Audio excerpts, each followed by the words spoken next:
আসসালামাইকুম দর্শক বন্ধুরা, আশা করি সবাই ভালো আছো। ভালো থাকারই আশা। তা আমি কিছু জিনিস শেয়ার করতে চাই, অবশ্যই তোমরা দেখার চেষ্টা করবা। বন্ধের মৌসুম, মানুষের মৌসুম, সবকিছুই ভালো, অল টোটাল ভালো। তো অবশ্যই কিছু দিনকার লেগেও ঘোরার আমাদেরকে প্রয়োজন, কিন্তু আমরা ঘুরতে এসেছি কাজের জন্য। কাজের লেগে কাজের জন্য ঘুরছি।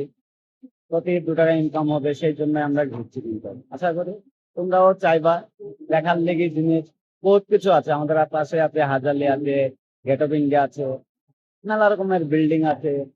তারপর শাহরুখ খানের বাড়ি আছে, সালমান খানের বাড়ি আছে, মুকেশ আম্বানির বাড়ি আছে, কিন্তু এই সমস্ত জিনিস আছে। তা আশা করি এই যে আমি একটা জিনিস দেখাতে চাই আপনাদেরকে, এটা কিন্তু ওই 100 বছরকার পুরাতন। এই যে জিনিসটা দেখলে অবাক হয়ে যাবে। অরিজিনালি বাস্তবে এই যে এই জিনিসটা বাস্তবে কিন্তু কত দিনকার পুরাতন তার ঠিক নাই। আমি কিন্তু একজনকে জিজ্ঞাসা করলো, তা বুঝছে এই জিনিসটা প্রচুর দিন আগেকার।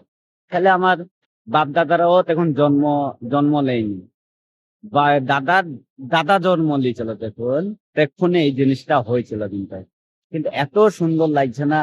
কিন্তু এটা ফ্যাক্টরি ছিল। তারা কারা বসবাস করতো? ইংরেজরা। এই যে বিল্ডিং গুনা দেখো, বিল্ডিং এর এত সুন্দর সুন্দর বিল্ডিং, অরিজিনাল বাস্তবে বিল্ডিং গুনা এরকম হয়নি। আমরা কিন্তু বাস্তবে আমাদের বই গ্রামে দেখতেও তো পাবো না, আমাদের মেয়ে ছেলেরাও দেখতে পাবে না, কিন্তু বাস্তবে আমরা বেটা ছেলে হয়েই দেখি খেলাচ্ছি এই যে বিল্ডিং।